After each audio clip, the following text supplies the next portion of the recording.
Lidia, queremos hablar y queremos buscar diferencias entre el votante de Sumar y el votante de Podemos, porque al final con el divorcio hemos visto diferentes elecciones. Es verdad que no se les ha dado bien a ninguno, porque no podemos hablar de éxito electoral en el último año prácticamente para ninguna de las dos formaciones, pero la pregunta, ¿es tan diferente el votante de Sumar del de Podemos? Es decir, desde que se separa Podemos de Sumar, ¿qué votante de Podemos tenemos?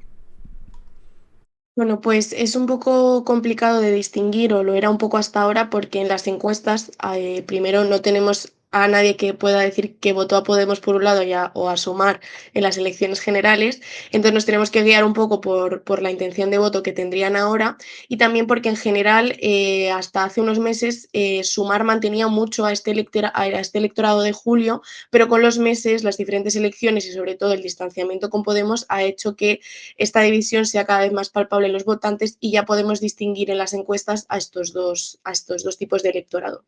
De hecho, volviendo a las europeas momentáneamente, de los votantes que optaron por Sumar en las generales de 2023, solo el 34% también les votó en las europeas, el 23% se fue a Podemos y el otro 18% al PSOE. Dato que dejo aquí, yo creo que deja, pues evidencia un poco la situación. Pero si volvemos a los ciudadanos, vamos a ver en qué se diferencian. Primero he querido centrarme en las variables políticas y un poco pues sus preferencias, ¿no? La pregunta de la que siempre hablamos, de cuáles son los principales problemas para los ciudadanos españoles. Aquí apenas hay diferencia entre los que votarían ahora a Sumar y los que optarían por Podemos. La más mencionada por ambos es la vivienda, luego los problemas políticos y es en el tercer puesto en el que difieren, pero poco, ya que para Podemos el tercer problema principal es el paro y para los de Sumar la calidad del empleo. Parece algo muy sutil, pero un poco más adelante vamos a entender que esto tiene bastante sentido.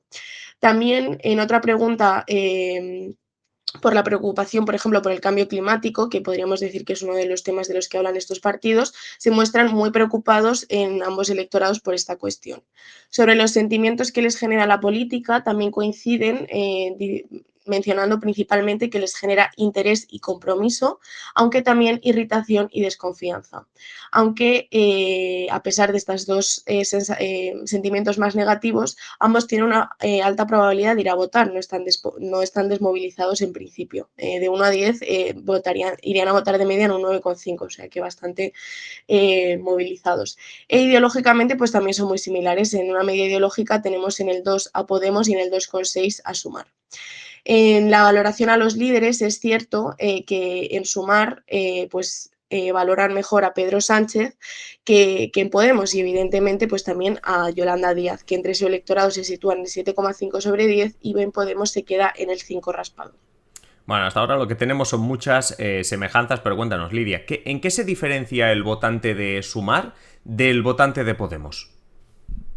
Bueno, pues claramente en preferencias políticas no es, o al menos lo que nos dicen las encuestas, pero si nos centramos en los aspectos sociodemográficos, es decir, en las características individuales, es donde vemos la principal diferencia. En edad y género sí que es cierto que están bastante igualados, es verdad que Podemos está un poco más masculinizado, también consigue llegar al electorado de más de 55 años, donde Sumar pues le cuesta más captar el voto, pero en general ya vemos la diferencia en que en Sumar el nivel educativo de los votantes es mayor. Principalmente son profesionales cualificados, administrativos y gerentes, mientras que en Podemos predominan los trabajadores manuales, agricultores, operarios.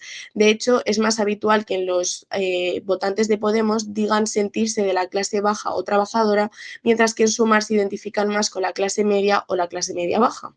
Se refleja también pues, en esta misma línea en el nivel de estudios. En Podemos principalmente tienen estudios primarios o intermedios, aunque sí que los hay con superiores, pero no tanto como en Sumar, que son el 45% del electorado y el seguido de los que tienen pues, estudios medios. En general son partidos además también bastante urbanos, pero Sumar es aún un poco más. En municipios de más de 1 millón de habitantes, Sumar tiene un porcentaje de voto o le votarían el 14% y a Podemos solo el 4,5%.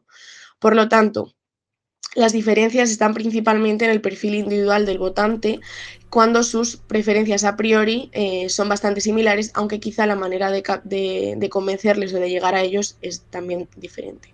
Ujú. Ahí tenemos diferencias, es decir, en ese divorcio vemos diferencias. Sería interesante, lo que pasa que, claro, las encuestas no nos lo permiten, trazar diferencias incluso entre potencial votante de Compromís, de Más País, etcétera. La lástima es que, claro, como todavía confluyen en el mismo partido, pues evidentemente eso no se nos permite.